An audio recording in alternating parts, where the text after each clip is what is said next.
Please হয়ে গেল। হ্যাঁ, এই দেখো কেমন হয়েছে বলো। চিজ স্যান্ডউইচ আমার তো খুব সুন্দর লাগছে দেখতে। তোমরাও দেখো। এটা কার?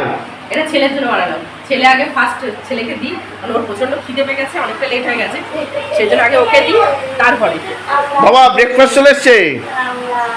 এটা কি বাবা? এটা কি ব্রেকফাস্ট? স্যান্ডউইচ। বাবা এটা কি খাচ্ছ? কি গো, স্যান্ডউইচটা কেমন হয়েছে? অসাধারণ, লাভলি লাভলি। ভালো আছে? হেভি ফাটাফাটি। ফার্স্ট টাইম বানালাম, ভালো আছে না? হেভি হচ্ছে, হেভি। যা ফাটাফাটি, কিছু বলার মানে বলতে পারছি না, বলার ভাষা পাচ্ছি না, এত সুন্দর হয়েছে। আর তার মধ্যে বাইরে পুরো বৃষ্টি হচ্ছে ঝমঝম করে। বৃষ্টির মধ্যে হচ্ছে স্যান্ডউইচ। হ্যাঁ, তোমরা বলো কেমন হয়েছে স্যান্ডউইচটা। এই যে চিজ স্যান্ডউইচ কেমন হয়েছে তোমরাও জানিও।